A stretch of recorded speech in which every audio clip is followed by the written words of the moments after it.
जय हिंद दोस्तों, मैं सनम पंडित, आप देख रहे हैं master today news. Master today news में सभी का स्वागत है। मुमरा में आज एक पत्रकार परिषद रखी गई थी डॉक्टरों की तरफ से।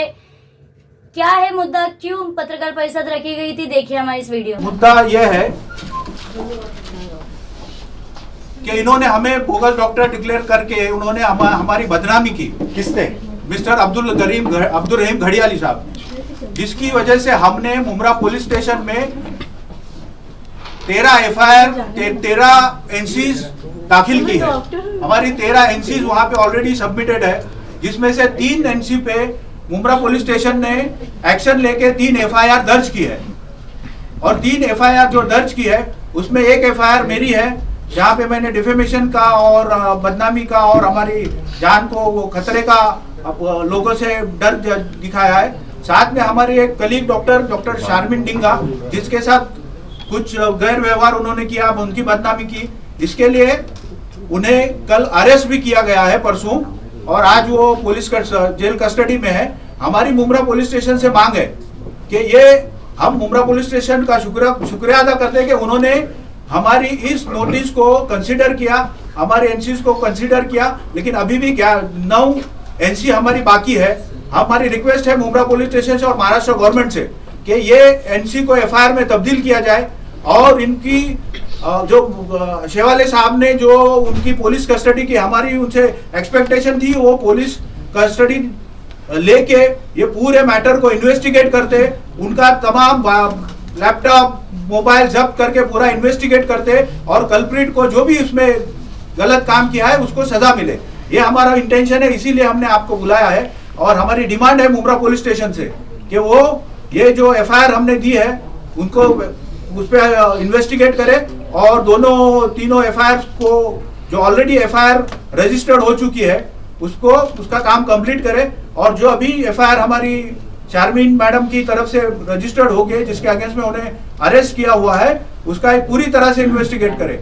उनके लैपटॉप, उनका फेसबुक, जहाँ पे जिसको वो प्रोपोगेशन के लिए मीडिया इस्तेमाल करते थे, हम रिक्वेस्ट करते हैं महाराष्ट्र गवर्नमेंट से भी, पुलिस कमिश्नर थाना से भी और मुमरा सीनियर से भी कि वो इसको पूरी तरह इन्वेस्टिगेट करे। और हमारे एक कलीग जो ऑलरेडी इसमें सफर हो चुकी है, जिसने अपनी जान पे खेलकर लास्ट 2 साल में हजारों केसेस को हैंडल किया है मुमरा कोविड सेंटर में, जो आज वहाँ पे टीएमसी की तरफ से वहाँ पे जॉब कर रही है। टीएमसी ने उनको अपॉइंट किया है। अगर ऐसे डॉक्टर जो टीएमसी अपॉइंट करे, उनको भी अगर तुम बोगस कहला के उनको सोशल मीडिया में बदनाम करोगे, तो ये मुमरा के डॉक्टर्स इसको बर्दाश्त नहीं करेंगे। और इसके उन्होंने बोगस डॉक्टर किया है, आप बोगस नहीं, तो आपके पास सर्टिफिकेट होना मांगता है, तो वो सर्टिफिकेट है क्या? हम सब क्वालिफाइड डॉक्टर्स हैं, हम सब रजिस्टर्ड डॉक्टर्स हैं, और सबके रजिस्ट्रेशन हमने पुलिस स्टेशन में भी सबमिट किए हैं। बाबा उर्फ अब्दुल रहीम घड़ियाली, उनका कहना है कई सारे डॉक्टर्स को अक्सर निशाना करते हैं। जैसे आपने शारमीन डिंगा की बात की कि इनके बारे में सोशल मीडिया पे बहुत सारी चीजें उन्होंने फैलाई, और इनके मतलब सर्टिफिकेट पर बोगस होने का उन्होंने दावा किया, ऐसे कई डॉक्टर्स को। तो इसके काउंटर में आप लोगों ने क्या कार्रवाई की कि बाबा रहीम घड़ियाली का ये दावा ही गलत है? ये किस बिना पर आप बताएंगे? ये हमने इसी काउंटर में हमने मुमरा पुलिस स्टेशन में हमारे सभी डॉक्यूमेंट्स, हमारे सभी सर्टिफिकेट, हमारे सभी डॉक्यूमेंट्स, हमारे सभी सर्टिफिकेट्स हमने मुमरा पुलिस स्टेशन में सबमिट किए हैं। हमने ऑलरेडी थाना म्युनिसिपल कॉर्पोरेशन में ऑलरेडी हमने हमारे ही नहीं, हमारे एसोसिएशन के तमाम मेंबर्स के सर्टिफिकेट फाइल ऑलरेडी थाना म्युनिसिपल कॉर्पोरेशन ने 4 साल पहले ये एक ड्राइव चालू किया था, तो उसमें ऑलरेडी हमने सब सबमिट किया। केंद्र सर ने पूरे मुमरा के जितने भी प्रैक्टिशनर है सबके डॉक्यूमेंट लिया है और इशू करके हमको लेटर दिया, थप्पा मार के दिया है, वेरीफाई किया गया जी। और शेख साहब जो 12-13 एनसी राउत साहब ने बताई कि अलग अलग डॉक्टरों ने बाबा उर्फ रहीम घड़ियाली के खिलाफ दर्ज कराई है, कुछ 2 से 3 एफआईआर हुई है, तो उसका क्या खुलासा है? 12-13 एनसी की कंप्लेंट का बेस क्या है? 2 से 3 एफआईआर जो आप लोगों ने की है उसका कंप्लेंट का बेस क्या है, और उस पर पुलिस की कार्रवाई क्या हुई है? उसका बेस ये है कि उन्होंने जो बोगस बोला है, ये बोगस नहीं है, ये बोगस नहीं है, ये रजिस्टर्ड डॉक्टर है, ये महाराष्ट्र काउंसिल ऑफ होम्योपैथी से रजिस्टर्ड है। आप इनका रजिस्ट्रेशन नेट के ऊपर चेक कर सकते हैं, कहाँ तक इन्होंने रजिस्ट्रेशन कब लिया है, कब वैलिड हुआ है, कब इनका कहाँ तक रिन्यूअल है। पूरे जितने भी डॉक्टर बैठे हैं सब रजिस्टर्ड डॉक्टर है, सबका record Maharashtra council of homeopathic में ऑलरेडी सबमिट है।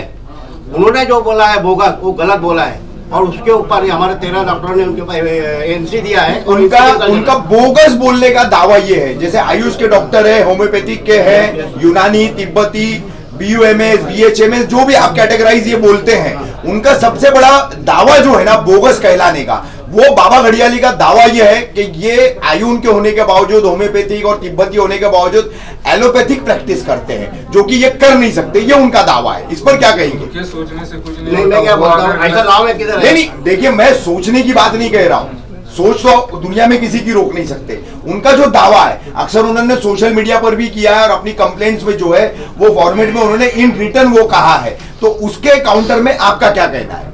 देखिए, जो यूनानी डॉक्टर है BUMS, उनको जो महाराष्ट्र से पास हुए हैं, जिनके पास A कैटेगरी है, B कैटेगरी है, C और D, उनको एलोपैथिक प्रैक्टिस करने का अलाउड है जी, ठीक। होम्योपैथिक में जो था, होम्योपैथिक में हम लोगों को इमरजेंसी में मेडिसिन यूज कर सकते हैं।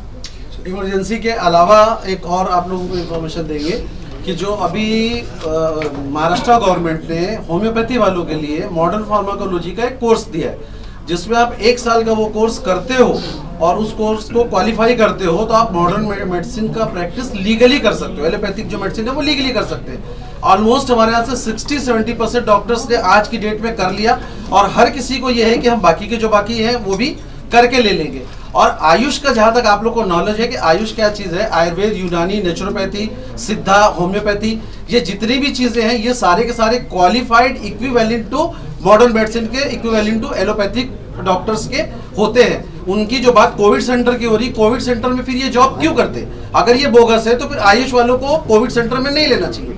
जितने भी हॉस्पिटल्स आप प्राइवेट देखेंगे ऑलमोस्ट आपको वहां पर जो RMOs काम करते हुए मिलेंगे सारे के सारे आयुष के मिलेंगे, या तो यूनानी होंगे, या तो होम्योपैथ होंगे, या आयुर्वेद होंगे। जब ये सारे प्राइवेट हॉस्पिटल को रन कर सकते हैं, सारे प्राइवेट हॉस्पिटल के ICU को देख सकते हैं, सारे प्राइवेट हॉस्पिटल के इमरजेंसीज को देख सकते हैं, तो ये बोगस कैसे हुए? अगर बोगस है तो गवर्नमेंट करने क्यों दे रही है? इन सारे हॉस्पिटल तो लीगल होते हैं, हॉस्पिटल के पास रजिस्ट्रेशन होते हैं और रजिस्टर जब कोई डॉक्टर अपॉइंट होता है तो फिर सर्टिफिकेट अपॉइंट होता है। कभी भी कोई डॉक्टर अपॉइंटमेंट किसी हॉस्पिटल में होता है, ऐसा नहीं होता कि भाई आओ तुमने बोला मैं डॉक्टर हूं और जॉब कर लो, नहीं, उसका पूरा रिज्यूम, पूरा बायोडाटा लिया जाता है और देखा जाता है ये डॉक्टर रजिस्टर्ड है या नहीं है। हाशमी साहब, शेख साहब और राउत साहब, 12 से 13 एनसीज और 2 से 3 FIR जो बाबा घड़ियाली के खिलाफ डॉक्टर्स के अलग अलग एसोसिएशन या अलग अलग डॉक्टरों की तरफ से की गई है, तो किस तरीके की गई है? जैसे एग्जाम्पली डॉक्टर शारमिन डिंगा के बारे में सोशल मीडिया पर बदनामी करना, गलत बातें फैलाना, इस तरह का FIR एक परसों दर्ज हुआ है 2 दिन पहले। तो पहले की 2 FIR और बाकी के एनसीज में क्या मैटर आप लोगों ने कंप्लेंट दी थी और क्यों कर पुलिस इतना देरी से कार्रवाई कर रही थी, क्यों कर? शर्मिन, इसके बारे में आप बताएंगे क्या इंसिडेंट है? तो सारे लोग हैं यहाँ पर और कॉन्फ्रेंस में अभी लोगों को इस चीज का खुलासा हो जाएगा कि क्या क्या कैसे कैसे वो एलिगेशंस डॉक्टर्स पे आपके खिलाफ कर रहे हैं। मेरा नाम डॉक्टर शर्मिन डिंगा है। मैं 2 साल से कोविड सेंटर में TMC के थ्रू काम कर रही हूँ और मैंने ये जो जॉब है मैंने 29 मई से चालू की थी, जब वहाँ पे कोई डॉक्टर्स आ नहीं रहते, कोई MBBS नहीं था, कोई नहीं था। तो मुझे बोला गया कि आप इधर ज्वाइन हो। मेरे को डॉक्टर केंद्र ने ही अपॉइंट किए थे, मेरा पूरा सर्टिफिकेट चेक हुआ था। उसके बाद मुझे उधर मेरे सर्टिफिकेट पे लिखा भी था, जब मेरे को अपॉइंटमेंट लेटर मिला था उसमें लिखा था doctor Sharmin Dinga BHMS is appointed to Kausa stadium. तो मैं वो हिसाब से, मेरा जो अपॉइंटमेंट लेटर था वो हिसाब से मैंने उधर काम किया था।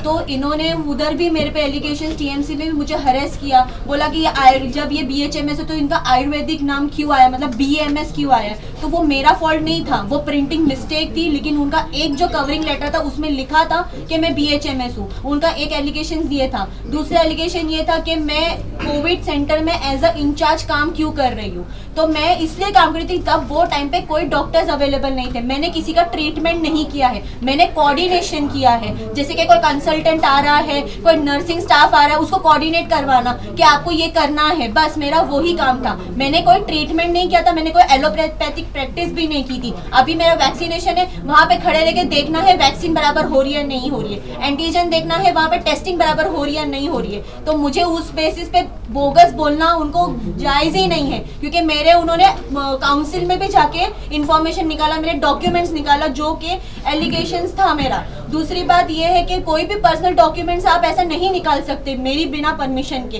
तो मुझे काउंसिल से भी फोन आया तो मैंने उनको भी बोला अगर आपने मेरा सर्टिफिकेट दिया तो मैं आप पे केस करूंगी। फिर भी उन्होंने कहाँ से तो निकाला मेरा सिग्नेचर उन्होंने सब ट्विटर पे वायरल किया, मेरा नाम, मेरा फोटो, मेरा रजिस्ट्रेशन नंबर, मेरा प्रोविजनल नंबर, हर एक चीज उनके ट्विटर पे वायरल है और लिखा गया है बोगस डॉक्टर शर्मिन डिंगा कैसे संभाले कोविड सेंटर।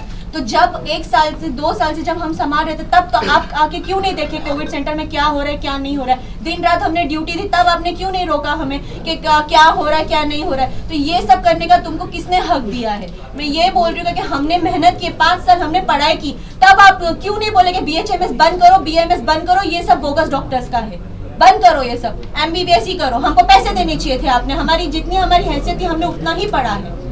तो ये सब गलत चीजें आप बंद करो और हमें ना डिप्रेशन में मत डालो। मैं उनके वजह से बहुत डिप्रेशन में थी, मैं सोच रही थी कि मैं ये प्रैक्टिस ही बंद कर दूं, मैं डॉक्टरी ही छोड़ दूं, क्योंकि उन्होंने मुझे फैमिली टॉर्चर किया, मुझे हरेसमेंट किया, मेरे क्लिनिक के नीचे आके लाइव उन्होंने किया कि ये इधर मत जाओ। मुझे पेशेंट्स लिटरली पूछ रहे थे कि आपके पास सर्टिफिकेट है या नहीं है। मैंने डॉक्टर शेख अहमद को भी बोला था सर कि मेरा रजिस्ट्रेशन का आप देखो क्या है क्या नहीं। मैं इतनी वो टाइम पे डिप्रेशन में चली गई थी। वो ये जो RTI वो डालते हैं वो उन्हें नहीं डालने की परमिशन मिलनी चाहिए और पुलिस रिमांड में लो, उनसे पूछो, उनसे सब इंक्वायरी करो और मेरा जो भी है सब डिलीट करवाओ और मुझसे माफी मांगो। आपके खिलाफ जब उन्होंने इतनी सारी कार्रवाई की थी तो आपने पेपर वर्क पे या कानूनी तौर पे उनके खिलाफ आपने क्या किया था? मैंने पहले पुलिस स्टेशन में गई थी, मैंने NC मेरे कोर्ट मतलब मेरे एडवोकेट से डलवाई थी। फिर उसके बाद पुलिस ने कोई एक्शन नहीं लिया था। फिर वो 2 दिन पहले वो मुझे तनवर नगर में मिले थे, उन्होंने बोला मैं तुम्हें प्रैक्टिस करने नहीं दूंगा। तो इस वजह घड़ियाली और उनके 2 लोग थे, वो उनका नाम मुझे नहीं मालूम है, लेकिन उन्होंने मुझे हरेस टॉर्चर किया। तो फिर मैं वो टाइम पे गई पुलिस स्टेशन में और फिर से मैंने बोला अभी देखो आप ये बहुत ज़्यादा हो गया है, आप इसका कुछ एक्शन लो। किसके किसके खिलाफ आपने FIR किया है? मैंने अब्दुल रहीम घड़ियाली के खिलाफ FIR किया है। हाँ, और वो 2 पर्सन थे, उनका नाम मुझे पता नहीं था, मैंने उधर लिखा है, मेंशन किया कि कोई 2 उनके साथ थे, बट मैं उनको जानती नहीं। राउत साहब, आप डॉक्टर शर्मिन केस में उन्होंने धारा 200, धारा 499, धारा 500, 501, 503, 504, 505, 2, 506, 66A, 67, 69 ये सब धारा उन्होंने लगाई, जिसमें हैरेसमेंट और बहुत सारी चीजें आती है। उसके साथ जो मेरी FIR दर्ज हुई है, ये कब हुई आपकी FIR दर्ज? मेरी FIR दर्ज हो गई है 25/9 को। 25/9 क्या सेक्शंस लगाए हैं आपके उसमें कंप्लेंट में? सेक्शन 200, 499, 500, 501, 503, 504, 505, 506, 2, 66A, 67, 69 ये सब लगे हुए हैं। जो FIR है वो हमारे डॉक्टर सैयद अनवर की तरफ से है। हाँ। जो DC का मामला था, DC का मामला डेथ सर्टिफिकेट सबसे बड़ा इशू था। सबसे बड़ा इशू जो 2017 में उन्होंने पहले एक RTI डाल के उन्होंने वो डिटेल निकाला था, जिसपे हमारी उनके साथ मीटिंग भी हुई थी। उसमें भी उन्होंने मीटिंग में काफी 2 घंटा डिस्कशन हुआ। हमने आके हालात बताए कि भाई मुमरा में तकरीबन 7 से 8 लाख का पॉपुलेशन है, 300 डॉक्टर्स है और मुमरा में तकरीबन 3-4 गवर्नमेंट के डिस्पेंसरीज है, OPD सेंटर्स है। यहाँ पे गवर्नमेंट हॉस्पिटल नहीं है और जिसकी वजह से जो भी पेशेंट्स ज्यादा, यहाँ का पॉपुलेशन बिलो पॉवर्टी लाइन है और जो भी पेशेंट ज्यादा माइग्रेट हुए इधर मुंबई से और अदर स्टेट से, यहाँ पे पेशेंट्स जब अपने डॉक्टर के पास ट्रीटमेंट लेते हैं तो यहाँ के डॉक्टर जो उनके ट्रीटमेंट करते हैं, अगर कभी उनकी डेथ होती है तो उनका DC दिया जाता है। और सभी डॉक्टर्स नहीं, सभी डॉक्टर नहीं देते ना, लेकिन राउत साहब उसमें ऐसा है ना कि जितने डॉक्टर्स जो उसका फैमिली पेशेंट है वो उसको DC दे देता है। नहीं देते राउत साहब, नहीं देते। नहीं, इस मुद्दे पे मुत्तफिक नहीं हम आप लोगों से। नहीं, एक सेकंड, वो जो आप बोल रहे हैं ना, आप मुत्तफिक नहीं है, बिल्कुल गलत बात है ये। क्योंकि अगर मेरा पेशेंट मेरी क्लिनिक में या मेरी मेडिसिन लेने के टाइम ड्यूरिंग ट्रीटमेंट खत्म होता है, हम श्योर उसको सर्टिफाई करेंगे, सर्टिफिकेट देंगे। लेकिन अगर पेशेंट हमसे आज ट्रीटमेंट ले रहा है और 15 दिन या 1 महीने के बाद खत्म हो रहा है और हमसे सर्टिफिकेट मांगने आता है, तो उस 15 दिन में, उस 1 महीने में किसने ट्रीटमेंट नहीं किया और क्या आशमी साहब, ट्रीटमेंट किया? आपकी बात जायज है, लेकिन बहुत सारी केसेस में हमने देखा है, बहुत सारी केसेस में कंप्लेंट्स भी आई है ऐसी बहुत सारी नहीं, लोगों रफीक भाई, किसी कि रेगुलर जो है जिस डॉक्टर का जाते हैं वो भी डीसी नहीं नहीं देते। नहीं नहीं, बिल्कुल गलत है बात, बिल्कुल गलत है। मैं बताऊं, अभी तक ऐसा अगर था तो लोगों ने या पुलिस स्टेशन में ये कंप्लेन वो डॉक्टर के अगेंस्ट क्यों नहीं की गई कि भाई ये डीसी नहीं देते? हम आदमी लेवे होता है राउत साहब, उसको हर लीगल प्रोसेस उसको भी नहीं पता होता है। हम आखिरी आपको टेक होम मैसेज देना चाहते हैं, डॉक्टर और पेशेंट का रिलेशन बहुत नाजुक रिलेशन है। इसको जो है, जैसा हमने किसी को दवा दी, उसने वो दवा ली, हमने उसको इंस्ट्रक्शन दिया, उसने फॉलो किया या न किया, ये हमारे तक नहीं मालूम होता है। इसलिए आप सभी लोगों से मेरा निवेदन है, ये जो डॉक्टर पेशेंट का रिलेशन है ना, उसको बहुत संभाल के इस्तेमाल करिए। उसको ज़रा भी बीच में डिस्प्यूट हो जाएगा ना, बहुत लंबी तक जा सकते हैं। बाज़ हमारे पास सीक्रेट ऐसे रहते कि माँ बाप को मालूम नहीं रहता बच्चे को क्या प्रॉब्लम है, और हमको मालूम रहता है, हम उनको नहीं बता सकते हैं। तो प्लीज़ ये डॉक्टर पेशेंट का जो रिलेशन है ना, उसको मेंटेन रखने दीजिए। और हम लोग बहुत सारे सीक्रेट लेके दफन हो रहे हैं, हम लोग सब आपको बहुत सारी चीज़ें हम लोग नहीं बताते, प्लीज़ उसको जो है वो कमर्शलाइज मत करिए। ये मेरा टेक होम मैसेज है। हम कहाँ कर रहे हैं, बाबा घड़ियाली कर रहा है।